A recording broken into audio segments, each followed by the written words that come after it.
പ്രിയപ്പെട്ട നയാഗ്രയിലെ കമ്മ്യൂണിറ്റിയിൽ ജീവിക്കുന്ന നമ്മുടെ മലയാളി സമൂഹത്തിലെ ആളുകളോട് എനിക്ക് ചില കാര്യങ്ങൾ വ്യക്തമാക്കാൻ വേണ്ടിയിട്ട് ആണ് ഈ വീഡിയോ ആരെയും വ്യക്തിപരമായിട്ട് അധിക്ഷേപിക്കാനോ മറ്റൊരു കാര്യത്തിലുമല്ല. കൃത്യമായിട്ട് ഒരു വിഷയത്തിൽ എൻ്റെ ഭാഗത്തു നിന്നുള്ള ഒരു വിശദീകരണം കൊടുക്കേണ്ടതുണ്ട് എന്ന ഉറച്ച ബോധ്യത്തിൻ്റെ അടിസ്ഥാനത്തിൽ ഞാൻ ചെയ്യുകയാണ്. നിങ്ങൾക്കെല്ലാവർക്കും അറിയാം, എനിക്കിവിടെ Care24 എന്ന് പറഞ്ഞ സ്ഥാപനമുണ്ട്. ആ സ്ഥാപനത്തിൽ എനിക്ക് മറ്റ് 2 പാർട്ട്നേഴ്സ് കൂടിയുണ്ട്. അപ്പം ഈ സ്ഥാപനവുമായി ബന്ധപ്പെട്ട് ഒരു വിഷയം കഴിഞ്ഞ ദിവസങ്ങളിൽ ആയി നമ്മളെ നയാഗ്രയിൽ ഒരുവിധം എല്ലാം ചർച്ച ചെയ്യുന്നുണ്ട്. അപ്പോൾ ഈ വിഷയത്തിൽ എൻ്റെ പേര് ഡ്രാഗ് ചെയ്തു വരുന്നുണ്ട് അന്യായമായിട്ട്. അതുകൊണ്ട് എൻ്റെ പ്രിയപ്പെട്ട സുഹൃത്തുക്കൾ, എന്നെ സ്നേഹിക്കുന്ന ഒരുപാട് ആളുകൾ ഇവിടെ ഉണ്ട്. അവർ എന്നെ വിളിച്ച് പറഞ്ഞു, 5 ദിവസമായി ഈ വിഷയം സോഷ്യൽ മീഡിയയിലും വാട്സാപ്പിലൊക്കെ ചർച്ച ചെയ്ത് വന്നിട്ട്, അപ്പം ഇതിലേക്ക് എൻ്റെ പേര് വലിച്ചിഴയ്ക്കുന്നുണ്ട്. എന്നിട്ടും ഇതുവരെ എൻ്റെ ഭാഗത്തുനിന്ന് ഇതിനൊരു വിശദീകരണം വന്നിട്ടില്ല. അപ്പം നാട്ടിൽ അത് പല രീതിയിൽ പ്രചരിക്കുന്നുണ്ട്, പല അഭിപ്രായങ്ങൾ വരുന്നുണ്ട്. അപ്പോൾ എനിക്ക് എല്ലാവരുടെ അടുത്ത് പോയിട്ടും എൻ്റെ കാര്യം എന്താണ്, ഈ വിഷയത്തിൽ ഞാനെടുത്ത നിലപാട് എന്താണ്, എൻ്റെ ഭാഗത്തു നിന്നുള്ള വിശദീകരണം എനിക്ക് ഈ നാട്ടിലെ 10,000 ആളുകളോട് നേരിട്ട് വന്ന് പറയാൻ ബുദ്ധിമുട്ടുള്ളത് കൊണ്ടാണ് ഈ വീഡിയോ ചെയ്യുന്നത്. ഞാൻ പറയുന്ന കാര്യങ്ങൾ നിങ്ങൾക്ക് എങ്ങനെ വേണമെങ്കിലും നിങ്ങളുടെ ബോധ്യത്തിൻ്റെ അടിസ്ഥാനത്തിൽ എടുക്കാവുന്നതാണ്. ഈ ഒരു പെൺകുട്ടി Care24 എൻ്റെ പാർട്ട്ണറായിട്ടുള്ള ഒരാൾക്കെതിരെ, കാരണം ഞങ്ങളുടെ കമ്പനിയിൽ ആരാണോ സ്കെഡ്യൂൾ ചെയ്യുന്നത്, ആ സ്കെഡ്യൂൾ ചെയ്യുമ്പോൾ മറ്റ് 2 പാർട്ട്നേഴ്സ് ആ കാര്യത്തിൽ ഇടപെടാറില്ല. അങ്ങനെ 3 റോളുകളാണ് കമ്പനിയിൽ ചെയ്തുകൊണ്ടിരിക്കുക. അല്ലെങ്കിൽ ഓരോരുത്തരും ഒരു റോൾ ചെയ്യുമ്പോൾ മറ്റൊരാൾ അത്തരം കാര്യങ്ങൾ ഇടപെടാറില്ല. അപ്പോൾ ഈ വിഷയം ഉന്നയിച്ച വിദ്യാർത്ഥിനി അല്ലെങ്കിൽ ഞങ്ങളുടെ സ്റ്റാഫ് ഈ കമ്പനിയിൽ ജോയിൻ ചെയ്തത് മുതൽ കഴിഞ്ഞ 3-4 മാസമായിട്ട്, എനിക്ക് കൃത്യമായിട്ട് ഓർമ്മയില്ല, കമ്പനിയിൽ ജോയിൻ ചെയ്തിട്ട് അന്ന് മുതൽ ഈ കമ്പനിയിൽ സ്കെഡ്യൂൾ ചെയ്യുന്നത് ഈ വിഷയത്തിൽ ആരോപണ വിധേയനായിട്ടുള്ള എൻ്റെ പാർട്ണറാണ്. അപ്പം ഇതിൽ എന്താണ് ഈ ഒരു വിഷയം ഉണ്ടായതെന്നും എൻ്റെ ഒരു വേർഷൻ, ഞാൻ ഈ വിഷയത്തിൽ എന്ത് നിലപാടെടുത്തു, ഞാൻ എങ്ങനെയാണ് ഇടപെട്ടത് എന്നുള്ള ഒരു കാര്യം എനിക്ക് സമൂഹത്തിനോട് ബോധ്യപ്പെടുത്താൻ വേണ്ടിയിട്ടാണ് ഞാൻ ഈ വീഡിയോ ചെയ്യുന്നത്. കുറച്ച് അധികം നീണ്ടുപോയാലും നിങ്ങൾ കാണണം. എന്നെ സ്നേഹിക്കുന്നവർ, അല്ലെങ്കിൽ എന്നെ തെറ്റിദ്ധരിക്കുന്നവർ, അല്ലെങ്കിൽ എന്നെ വിഷയത്തിലേക്ക് എടുത്തിട്ട് മറ്റു കാര്യങ്ങൾ മറയ്ക്കാൻ ശ്രമിക്കുന്നവർ എല്ലാവരും ഒരു 5-10 മിനിറ്റ് ആണെങ്കിലും നിങ്ങൾ കാണണം. ഈ വിഷയത്തിൽ സത്യം അറിയാൻ, എൻ്റെ ഭാഗത്തുള്ള കാര്യം അറിയാൻ താല്പര്യമുണ്ടെന്നുള്ളവർ ഇതൊന്ന് കാണണം. അപ്പോൾ ആദ്യമായിട്ട് ഈ കുട്ടി ഈ ഷിഫ്റ്റ് കിട്ടാത്തതിൻ്റെ ഫലമായിട്ട് ഒരു സ്ട്രെസ്സ് വന്നു. കാരണം കുറച്ച് ദിവസങ്ങളായി തുടർച്ചയായി ഷിഫ്റ്റ് കിട്ടിയില്ല. അപ്പോൾ എൻ്റെ പാർട്ണർക്ക്, ഈ വിഷയത്തിൽ ആരോപണ വിധേയനായിട്ടുള്ള എൻ്റെ പാർട്ണർക്ക് അവൻ്റേതായ റീസൺസ് അതിനൊക്കെ ഉണ്ട്. ഞാൻ അവനെ കുറ്റപ്പെടുത്തുന്നില്ല ഈ വിഷയത്തിൽ, അതായത് ഷിഫ്റ്റ് കൊടുക്കാത്തതിൻ്റെ കാരണമായിട്ട്. അങ്ങനെ ഈ കുട്ടി ഒക്ടോബർ 27-നാണ് ആദ്യമായിട്ട് എന്നെ വിളിക്കുന്നത്. ഞാൻ എൻ്റെ കുടുംബമായിട്ട് ഒരു ഹോട്ടലിലായിരുന്നു. അങ്ങനെ അവിടെ റേഞ്ച് കുറവുള്ളതുകൊണ്ട് എനിക്കൊരു വോയിസ് ക്ലിപ്പ് ഇട്ടു. ആ വോയിസ് ക്ലിപ്പ് കുട്ടി കരഞ്ഞുകൊണ്ടാണ് എനിക്ക് സംസാരിച്ചത്. അതിലെ കുട്ടി പറയുന്നത്, ഷിഫ്റ്റ് കിട്ടാത്തതിൻ്റെ പേരിൽ ഞാൻ ഒത്തിരി മാനസിക സംഘർഷം അനുഭവിക്കുന്നു. അതായത് മറ്റൊരു ജോലി എനിക്കുണ്ടായിരുന്നു, അത് കളഞ്ഞിട്ടാണ് ഞാൻ Care24 എനിക്ക് ജോലി തരാമെന്ന് പറഞ്ഞിട്ടാണ് ഇതിൽ വന്നത്. അപ്പോൾ ഷിഫ്റ്റ് കിട്ടാത്തതിൻ്റെ ഫലമായിട്ട് ചില പ്രശ്നങ്ങളൊക്കെ ഉണ്ടായി. അപ്പോൾ ഷിഫ്റ്റ് കിട്ടാത്തതിൻ്റെ ഫലമായിട്ട് മാനസിക സംഘർഷമുണ്ട്. അപ്പം ഞാൻ ആ കുട്ടിക്ക് മറുപടി കൊടുത്തത്, ഞങ്ങളുടെ കൂട്ടത്തിൽ ഒരാൾ സ്കെഡ്യൂൾ ചെയ്യുമ്പോൾ വേറൊരാൾ ഒരു കാര്യത്തിലും അത്തരം കാര്യങ്ങൾ ഇടപെടാറില്ല. ഒരു കാര്യം ആ ആളോട്, എൻ്റെ പാർട്ണറോട് ഒന്നും കൂടെ സംസാരിക്കുകയും അവനത് മനസ്സിലാവും. ഇൻ കേസ് സംസാരിച്ചിട്ട് മനസ്സിലായിട്ടില്ലെങ്കിൽ എന്നോട് പറഞ്ഞാൽ മതി, ഞാൻ അവനോട് സംസാരിക്കാം. ഈ ഒരു മറുപടിയാണ് ഞാൻ ആദ്യം കൊടുക്കുന്നത് ഒക്ടോബർ 27. അങ്ങനെ അത് കഴിഞ്ഞിട്ട് കഴിഞ്ഞ ചൊവ്വാഴ്ച, ഡേറ്റ് എനിക്ക് ഓർമ്മയില്ല, കഴിഞ്ഞ ചൊവ്വാഴ്ച ഈ കുട്ടിയുടെ സുഹൃത്തായ ഒരാൾ എൻ്റെ വീട്ടിൽ വരികയും, ഞങ്ങൾക്ക് എല്ലാവർക്കും പരിചിതനാണ്, ആൾ എൻ്റെ വീട്ടിൽ വരികയും, ജിൻ ചേട്ടാ ഇങ്ങനെ പുള്ളി കാണിക്കുന്നത് മോശമാണ്, ഈ കുട്ടി ഭയങ്കര മാനസിക സമ്മർദ്ദത്തിലൂടെയാണ് കടന്നു പോകുന്നത്, ഷിഫ്റ്റ് ഒന്ന് കൊടുക്കാൻ പറയോ, ഈ കുട്ടി സംസാരിച്ചിട്ടില്ല, അല്ലെ എനിക്ക് ഈ കുട്ടി സംസാരിച്ചിട്ടുണ്ടോ, ഇവൻ വിളിച്ചപ്പോൾ ഫോൺ എടുത്തിട്ടുണ്ടോ, എന്നോട് പറഞ്ഞത് ഫോൺ എടുത്തിട്ടില്ല, അതുകൊണ്ടാണ് നേരിട്ട് വന്ന് വീട്ടിൽ വന്ന് എന്നോട് പറയുന്നത് ചൊവ്വാഴ്ച. അപ്പം ഓക്കെ, ഞാൻ സംസാരിക്കാം. ഞാൻ അവനോടും പറഞ്ഞു, സ്കെഡ്യൂൾ ചെയ്യുമ്പോൾ ഇടപെടാറില്ല, പക്ഷേ നീ വീട്ടിൽ വന്ന് പറഞ്ഞുകൊണ്ട് ഉറപ്പായിട്ടും ഞാനിത് അവനോട് പറയാം. അങ്ങനെ ഞങ്ങൾ 3 ആളുള്ള ഗ്രൂപ്പുണ്ട്, ഞങ്ങളുടെ ബിസിനസ് ഡയറക്ടേഴ്സിൻ്റെ ഒരു ഗ്രൂപ്പുണ്ട്. ആ ഗ്രൂപ്പിൽ ഞാൻ ചൊവ്വാഴ്ച പറയുകയാണ്, ഈ കുട്ടിയും എന്നെ വിളിച്ചിരുന്നു, അത് ഭയങ്കര മാനസിക സമ്മർദ്ദത്തിലൂടെയാണ് കടന്നു പോകുന്നത്. ഈ കുട്ടിയുടെ സുഹൃത്ത് എൻ്റെ വീട്ടിൽ വന്നിരുന്നു. കുട്ടിയുടെ സുഹൃത്ത് എന്ന് പറയുമ്പോൾ ഞങ്ങൾക്ക് എല്ലാവർക്കും അറിയുന്നവരാണ്. ഈ മേഖലയിൽ ഒരുപാട് ആളുകൾക്ക് അറിയാവുന്ന ആളാണ്. ഞാൻ ആരുടെയും പേര് മെൻഷൻ ചെയ്യുന്നില്ല എന്നുള്ളൂ. എൻ്റെ വീട്ടിൽ വന്നിരുന്നു. അപ്പം തീർക്കാൻ പറ്റുന്ന വിഷയമാണെങ്കിൽ ഇതൊന്ന് തീർത്ത് വിടണം. ആ കുട്ടിക്ക് വളരെയധികം മാനസിക സമ്മർദ്ദത്തിലാണ് എന്നാണ് എന്നോട് പറഞ്ഞത്. അതുകൊണ്ട് ഈ വിഷയത്തിൽ തീർക്കാൻ പറ്റുന്ന വിഷയമാണെങ്കിൽ അവരോട് സംസാരിക്കണം, തീർക്കണം എന്ന് ഞാൻ അന്ന് കൃത്യമായിട്ട് പറഞ്ഞിട്ടുണ്ട് ചൊവ്വാഴ്ച. ഇതിനെല്ലാം എൻ്റെ കയ്യിൽ തെളിവുമുണ്ട്. ഇതാണ് ഞാൻ ഈ വിഷയവുമായിട്ട് ബന്ധപ്പെട്ട കാര്യങ്ങളാണ് പറയുന്നത്. അങ്ങനെ ഞാനത് പറഞ്ഞു. എനിക്ക് അറിയില്ല. അതിനുശേഷം എൻ്റെ പാർട്ണർ ഈ വിഷയത്തിൽ ഏത് രീതിയിൽ ഇടപെട്ടു എന്നോട് പറഞ്ഞത്, ഞാൻ ചോദിച്ചപ്പം ഇടപെട്ടു എന്നൊക്കെയാണ്. അങ്ങനെ വിഷയം എങ്ങനെ സോൾവ് ചെയ്തെന്ന് എനിക്കറിയില്ല. തീർക്കണം എന്നാണ് പറഞ്ഞത്. കാരണം എനിക്കറിയില്ലായിരുന്നു. അത് നേരിട്ട് തീർത്തോളാം എന്ന് എന്നോട് പറഞ്ഞിരുന്നു. ഞാൻ ഗ്രൂപ്പിൽ പറഞ്ഞപ്പോൾ സംസാരിക്കാൻ പറഞ്ഞിട്ടുണ്ടായിരുന്നു. അങ്ങനെ ആ സമയത്ത് പോലും ഈ എൻ്റെ പാർട്ണറുടെ ഭാഗത്തുനിന്ന് ഈ കുട്ടിക്ക് ഉണ്ടായിട്ടുള്ള ഇന്നപ്രോപ്രിയേറ്റ് മെസ്സേജുകളെ സംബന്ധിച്ച്, വാട്സാപ്പ് ചാറ്റുകളെ സംബന്ധിച്ച്, ഇവരുടെ സൗഹൃദപരമായിട്ടുള്ള സംസാരമോ അല്ലെങ്കിൽ ഇന്നപ്രോപ്രിയേറ്റ് ആയിട്ടുള്ള ടോക്കിനെ പറ്റിയോ ഒന്നും എനിക്ക് ഒരറിവും ഉണ്ടായിരുന്നില്ല ഈ ചൊവ്വാഴ്ച വരെ ഇത് പറയുമ്പോൾ. അങ്ങനെ വ്യാഴാഴ്ചയാണ് ഈ സുഹൃത്തും കുട്ടിയും എൻ്റെ അടുത്ത് വരുന്നത്. എൻ്റെ അടുത്ത് വരുന്നതിന് മുമ്പേ എൻ്റെ മറ്റൊരു പാർട്ണറായിട്ടുള്ള ഈ ആരോപണ വിധേയനല്ലാത്ത മറ്റൊരു പാർട്ണറും ഈ വിഷയം ഇവർ ധരിപ്പിച്ചിരുന്നു. അപ്പം എൻ്റെ അടുത്ത് വന്നപ്പം എൻ്റെ പാർട്ണർ പറഞ്ഞ പല കാര്യങ്ങളും തൃപ്തികരമായിരുന്നില്ല. ഞങ്ങൾ മുന്നോട്ട് പോവുകയാണ് എന്നുള്ള മറുപടിയാണ് എനിക്ക് തന്നത്. സത്യത്തിൽ എന്നെ ഈ ഇന്നപ്രോപ്രിയേറ്റ് മെസ്സേജ് കാണിച്ചപ്പം അത് കമ്പനിയിലെ ഒരു ജോലിക്കാരി, കമ്പനിയിലെ പാർട്ണർമാരിൽ ഒരാളെ എന്നെ കാണിച്ചപ്പം എനിക്ക് തീർച്ചയായിട്ടും ഞാൻ ആ കുട്ടിയോട് പറഞ്ഞത്, ഇതൊരു സ്ത്രീ വിഷയമാണ്. എൻ്റെ പാർട്ണർക്കെതിരെ അല്ലെങ്കിൽ ഇന്ന് ഈ ആരോപണ വിധേയനായ വ്യക്തിക്കെതിരെ ഈ ഒരു കാര്യം വെച്ചുകൊണ്ട് ഒരു രീതിയിലും എനിക്ക് ചിലപ്പം വ്യക്തിപരമായിട്ട് പല പ്രശ്നങ്ങളുണ്ടാവും, അല്ല അഭിപ്രായ വ്യത്യാസങ്ങളുണ്ടാവും. അതൊക്കെ ഞങ്ങളുടെ ഇടയിലുള്ള പ്രശ്നങ്ങളാണ്. ഞാൻ പറഞ്ഞ വേർഡ്സ് ഒരു സെൻറ്റൻസ് പോലും മാറ്റമില്ല. ഞങ്ങളുടെ ഇടയിലെ ഈ ഒരു മാറ്റർ ഒരു രീതിയിലും വ്യക്തിപരമായിട്ട് ഉപയോഗിക്കാൻ എനിക്ക് താല്പര്യമില്ല. പക്ഷേ നിങ്ങളിപ്പോൾ ഇത് ടേക്ക് ഓവർ ചെയ്യും, ഈ വിഷയം നിങ്ങൾ പരാതിപ്പെടാൻ പോകുന്നു എന്നൊക്കെ പറയുമ്പോൾ ഇത് ഏറ്റവും കൂടുതൽ ബാധിക്കാൻ പോകുന്നത് എന്നെയാണ്. കാരണം ഞാനും കൂടി വളർത്തിയ എൻ്റെ കമ്പനി, ഞങ്ങളെ കമ്പനിക്കെതിരെ കേസ് വരികയാണെങ്കിൽ അത് അതിൻ്റെ പാർട്ട് കൂടാതെ ഈ വിഷയം ഈ രീതിയിൽ മാനിപ്പുലേറ്റ് ചെയ്ത് വരെ പോകാൻ ഇതിന് സാധ്യതയുണ്ട് എനിക്ക് കൃത്യമായിട്ട്. കാരണം 10-15 വർഷമായിട്ട് എന്നെ അറിയുന്നവർക്കറിയാം, ട്രേഡ് യൂണിയൻ നഴ്സിംഗ് പ്രവർത്തന രംഗത്ത് പ്രവർത്തിക്കുന്ന എനിക്ക് ഇത്തരൊരു വിഷയം കേൾക്കുമ്പോൾ ഇത് ഏതൊക്കെ ആംഗിളിൽ പോകുന്ന കൃത്യമായ ബോധ്യമുണ്ട്. ഇന്നും ഇന്നലെയും പ്രശ്നങ്ങളെയും കാര്യങ്ങളെയും കാണുന്ന ആളല്ല ഞാൻ. ഒരുപാട് പ്രശ്നങ്ങളെ കാണുന്നു, പരിഹരിക്കുന്നു. നിങ്ങൾക്ക് ഒരുപാട് ആളുകൾക്കറിയാം. അപ്പം ഞാൻ ആദ്യമേ കുട്ടിയോട് പറഞ്ഞു, ഈ രീതിയിൽ ഈ വിഷയം ട്വിസ്റ്റ് ചെയ്യപ്പെടും.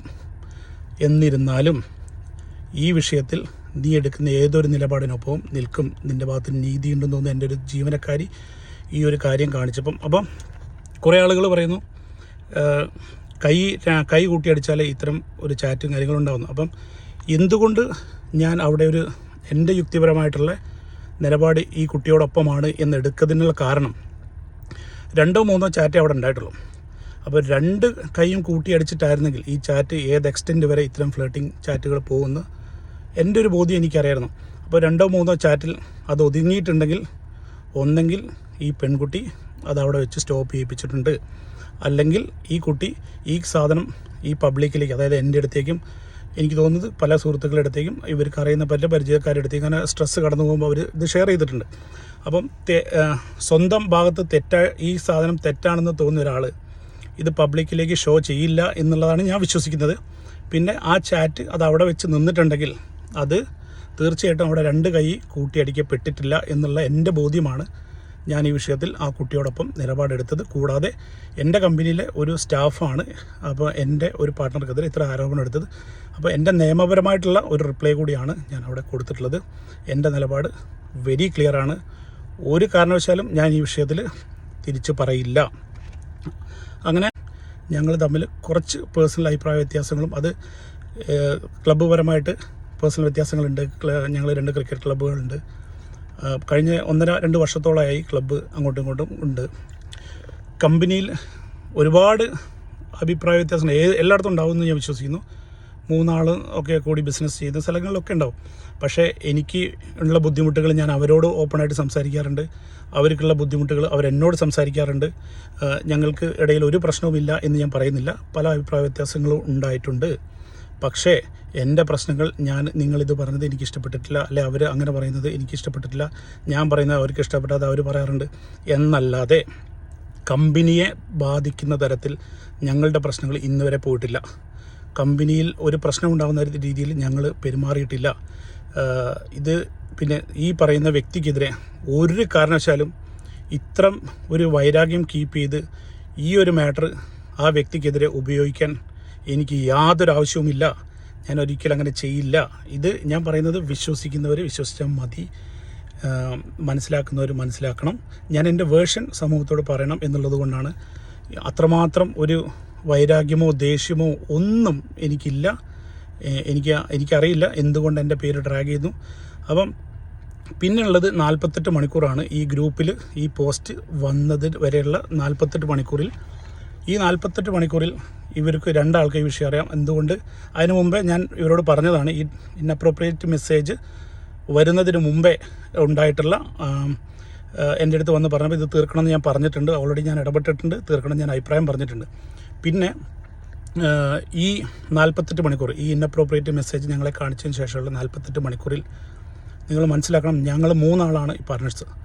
ഈ 2 പേരും എന്തുകൊണ്ടാണ് സംഭവിച്ചതെന്നറിയില്ല, എന്നെ വിളിച്ചുകൊണ്ട് ഈ ആരോപണ വിധേയനായിട്ടുള്ള എൻ്റെ പാർട്ണറോ എൻ്റെ മറ്റു പാർട്ണറോ എന്നെ വിളിച്ച് നമ്മളുടെ കമ്പനിക്കെതിരെ എനിക്കെതിരെ എന്തെങ്കിലും ആയിക്കോട്ടെ, ഇങ്ങനൊരു വിഷയമുണ്ട്, അത് ഈ രീതിയിൽ കാണിച്ചിട്ടുണ്ട്, അവരത് ടേക്ക് ഓവർ ചെയ്യുമെന്ന് പറഞ്ഞിട്ട് കേസായിട്ട് പോകുമെന്ന് പറഞ്ഞിട്ടുണ്ട്, നമുക്കൊന്ന് ഇരിക്കണമെന്നോ ഇതിലിടപെടണമെന്നോ സംസാരിക്കണമെന്നോ ഒരു വാക്ക് പോലും എൻ്റെ അടുത്ത് സംസാരിച്ചിട്ടില്ല. ഇതൊന്നും ജനങ്ങൾക്ക് അറിയോ ഇല്ലയോ എന്നറിയില്ല. എൻ്റെ ഭാഗത്ത് ഞാൻ ഈ പറഞ്ഞതിൽ എന്തെങ്കിലും തെറ്റുണ്ടെങ്കിൽ നിങ്ങൾക്ക് അന്വേഷിക്കാം. ഒരു പ്രാവശ്യം പോലും, അതായത് ഇത്രയും ഒരു വിഷയം കമ്പനിക്കെതിരെയും വ്യക്തിപരമായിട്ട് വരുമ്പോൾ എന്തൊക്കെ ഞങ്ങളുടെ അഭിപ്രായ വ്യത്യാസമുണ്ടെങ്കിൽ അത് തുറന്ന് സംസാരിച്ച് ഞാൻ അങ്ങോട്ട് പോയിട്ടല്ലല്ലോ ചോദിക്കേണ്ടത്. ഈ ആരോപണ വിധേയനായിട്ടുള്ള ആൾ ഈ പോസ്റ്റ് വരുന്നത് വരെ ഒരു വട്ടം പോലും മെസ്സേജായിട്ടോ കോളായിട്ടോ ഇങ്ങനെയൊരു പ്രശ്നമുണ്ടെന്ന് എന്നോട് പറഞ്ഞിട്ടില്ല എന്നുള്ളതാണ് എൻ്റെ വസ്തുത. അപ്പം ഒരു കാരണവശാലും ഈ കുട്ടിയെ സഹായിക്കുന്ന ആളെയോ നിങ്ങൾ ഇന്ന് ചെയ്യണം അല്ല ഇത് ചെയ്യണം എന്ന് പറഞ്ഞ് ഞാൻ ഒരു സ്റ്റേജിൽ പോലും ഞാൻ ഗൈഡ് ചെയ്തിട്ടില്ല.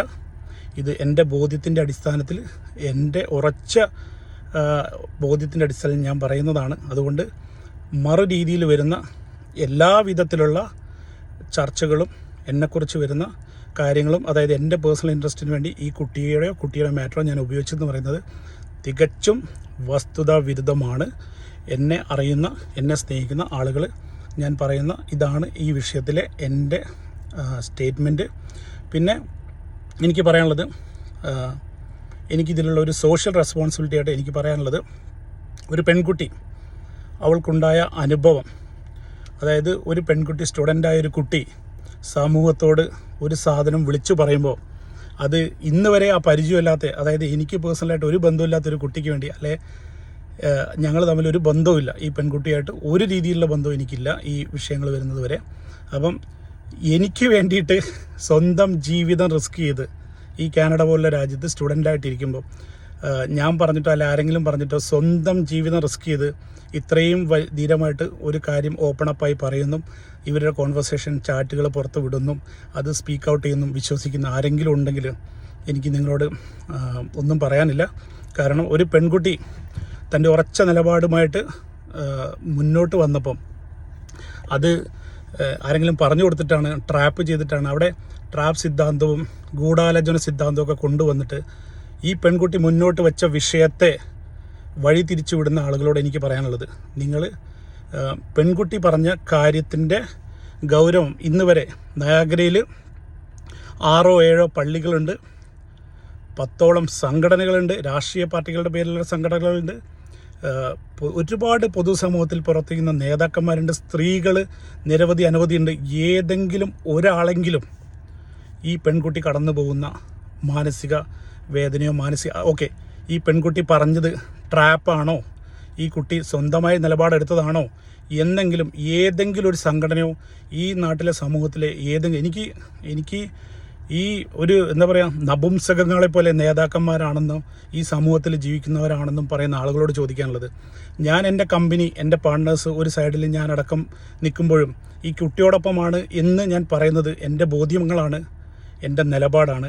ഇത്തരത്തിലുള്ള വിഷയത്തിൽ ഞാൻ എൻ്റെ കമ്പനിയിലൊരു കൊച്ച് എന്നോട് പരാതി പറഞ്ഞതിൻ്റെ അടിസ്ഥാനത്തിലാണ് ഞാൻ ഇത്രയും കാര്യങ്ങൾ ബന്ധപ്പെട്ടിട്ടും ഈ ഒരു നിലപാടെടുക്കുന്നത്. അല്ലാതെ ഞാൻ ഈ ഗൂഢാലോചനയിൽ പങ്കെടുത്തതുകൊണ്ടോ എൻ്റെ മറ്റൊരു കാര്യം ഉണ്ടായിട്ടല്ല. അപ്പം ഞാൻ ചിന്തിക്കുന്നത്, ഇന്ന് രാവിലെയും ഞാൻ ചിന്തിച്ചത്, ഇത്രയും ഒരു സമൂഹത്തിൽ ഒരു കുട്ടി ധൈര്യപൂർവ്വം വിദ്യാർത്ഥി തൻ്റെ എന്തൊക്കെ റിസ്ക് വന്നാലും കുഴപ്പമില്ല ഇത് സ്പീക്ക് ഔട്ട് ചെയ്യുമെന്ന് പറഞ്ഞ് വന്നിട്ട് ഈ സമൂഹത്തിൽ അത് ചർച്ച ചെയ്യപ്പെടാതെ ആ വിഷയത്തിൻ്റെ ഗൗരവം കുറയ്ക്കാൻ വേണ്ടി ഒരു രീതിയിലും ബന്ധപ്പെടാത്ത എന്നെ ഈ വിഷയത്തിലേക്ക് മനഃപൂർവ്വം, ഇത് ആരോപണ വിധേയനായ വ്യക്തിയാണോ പറയുന്നത്, അല്ലെ അദ്ദേഹത്തിൻ്റെ കൂടെ അദ്ദേഹത്തിനെ സംരക്ഷിക്കാൻ മറ്റാളുകൾ ഉണ്ടാക്കി കൊണ്ടുവരുന്നതാണോ എന്നൊന്നും എനിക്കറിയില്ല. പക്ഷേ ഇന്ന് നയഗ്രയിലെ മലയാളികൾക്കെല്ലാം അറിയാം ഈ സ്റ്റോറി എങ്ങനെയാണ് ഇവിടെ ചിത്രീകരിക്കപ്പെടുന്നത്, പ്രചരിപ്പിക്കപ്പെടുന്നത്. തീർത്തും അസംബന്ധമാണ്. എനിക്ക് യാതൊരു വിധത്തിലുള്ള പങ്കും ഇതിനകത്ത് ഈ കുട്ടി സ്വമേധയാ വന്ന് സംസാരിച്ച കാര്യത്തിൽ ദയവ് ചെയ്ത് എൻ്റെ പേര് ഉപയോഗിക്കുന്നത് നിങ്ങൾ മാറ്റി നിർത്തുക. എനിക്ക് യാതൊരു വിധത്തിലുള്ള ഇതില്ലാന്ന് എന്നെ സ്നേഹിക്കുന്നവരോട്, എന്നെ മനസ്സിലാക്കുന്നവരോട്, എന്നെ കേൾക്കാൻ ആഗ്രഹിക്കുന്നവരോട് എനിക്ക് പറയാനുണ്ട്. ഒരു കാര്യം കൂടെ ഞാൻ പറഞ്ഞു നിർത്തുന്നു. ഈ രീതിയിൽ ഞാൻ പറയില്ല, സമൂഹത്തിൽ പണമുണ്ട് അല്ലെങ്കിൽ മറ്റ് സ്വാധീനമുണ്ട്. അപ്പോൾ ഇങ്ങനെ സ്പീക്ക് ഔട്ട് ചെയ്യുന്ന ആളുകൾ, ഇത് എൻ്റെ കമ്പനിയിലെ കൊച്ചായിക്കോട്ടെ ആരെങ്കിലും ആയിക്കോട്ടെ, ഈ രീതിയിൽ അടിച്ചമർത്തി ഭീഷണിപ്പെടുത്തി അല്ലെങ്കിൽ ഇതുപോലുള്ള എന്നെപ്പോലുള്ള ആളുകളെ എന്നെ ഒരു ആവശ്യമില്ലാതെയാണ് എൻ്റെ പേര് ഡ്രാഗ് ചെയ്ത് ഗൂഢാലോചന സിദ്ധാന്തം, ട്രാപ്പ് സിദ്ധാന്തമൊക്കെ കൊണ്ടുവന്ന് ഈ വിഷയത്തിലേക്ക് വലിച്ചിഴയ്ക്കുന്നത്. പ്രിയപ്പെട്ട ആളുകൾ അതിൽ നിന്ന് മാറി നിൽക്കണം. ഈ കൊച്ച് പറഞ്ഞ കാര്യങ്ങൾ ശരിയാണോ എന്നുള്ളത് ആ കൊച്ചാണ് തെളിയിക്കേണ്ടത്. ഞാൻ മനസ്സിലാക്കിയിടത്തോളം ആ കൊച്ച് അതിൻ്റേതായ ലീഗൽ അതിൻ്റെ കാര്യങ്ങളിലൂടെ അത് പോകുന്നുണ്ട്. എൻ്റെ പാർട്ണറും, അപ്പം പാർട്ണറോട് ഞാൻ ചോദിച്ചപ്പം പാർട്ണർ 100% കോൺഫിഡൻ്റ് ആണ്. ആൾ വ്യക്തിപരമായിട്ട് ആ കാര്യത്തെ ലീഗലി, അതായത് സ്വന്തം, ഞാൻ സംസാരിച്ചപ്പോൾ സ്വന്തം വരുന്ന കാര്യങ്ങളെ സ്വന്തം ഡിഫെൻഡ് ചെയ്യാൻ ഞാൻ പറഞ്ഞു, എനിക്കെതിരെ എന്ത് കാര്യം വന്നാലും ഞാനത് സ്വന്തം ഡിഫെൻഡ് ചെയ്യും. അപ്പം ഞാൻ മനസ്സിലാക്കുന്നിടത്തോളം ഈ കുട്ടി നിയമപരമായിട്ട് അതിൻ്റെ കാര്യങ്ങൾ ചെയ്യുന്നുണ്ട്. ആരോപണ വിധേയനായ എൻ്റെ പാർട്ണർ അത് ചെയ്യുന്നുണ്ട്. ഈ സമയത്ത് ഒരു കാരണവശാലും ദയവ് ചെയ്ത് അനാവശ്യമായിട്ട്, ഞാനിത് ഇത്രയും തുറന്ന് പറയുന്നത്, ഇത് പല രീതിയിൽ തെറ്റിദ്ധരിക്കപ്പെട്ട് സമൂഹത്തിൽ പ്രചരിപ്പിക്കുന്നത് കൊണ്ടാണ് എൻ്റെ പേര് ഈ വിഷയത്തിൽ വലിച്ചിഴയ്ക്കുന്നത്. ദയവ് ചെയ്ത് ഒഴിവാക്കണം. എനിക്ക് ഈ വിഷയത്തിൽ ഒരു രീതിയിലും ബന്ധപ്പെട്ട് നേരിട്ട് ഇടപെടാൻ താല്പര്യമില്ലാത്തത് കൊണ്ടാണ് കഴിഞ്ഞ 5 ദിവസമായിട്ട് എൻ്റെ പേരിൽ ഗൂഢാലോചനയും ഈ പെണ്ണ് വിഷയം ഉപയോഗിച്ചെന്നൊക്കെ പറഞ്ഞ് ഈ വിഷയം പ്രചരിച്ചപ്പോഴും ഞാൻ മിണ്ടാതിരുന്നത്. പക്ഷേ ഈ നിമിഷത്തിൽ ഇത് കൃത്യമായിട്ട് എൻ്റെ നിലപാട് പറയണം എന്നുള്ള ഉറച്ച ബോധ്യമാണ് നിങ്ങളോട് സംസാരിച്ചത്. അതുകൊണ്ട് എൻ്റെ നിലപാട് ഒരിക്കൽ കൂടി പറയുന്നു. ആരൊക്കെ ഈ നയഗ്രയിലെ മുഴുവൻ ജനങ്ങളും എനിക്കെതിരെ തിരിഞ്ഞാലും എനിക്കെതിരെ പറഞ്ഞാലും ഈ കുട്ടിയുടെ ഭാഗത്ത് ന്യായമുണ്ട് എന്ന ബോധ്യം ഉള്ളിടത്തോളം കാലം ഈ കൊച്ചിനോടൊപ്പമായിരിക്കും ഞാൻ ഇന്ന് പറഞ്ഞുകൊണ്ട് നിർത്തട്ടെ. നന്ദി, നമസ്കാരം.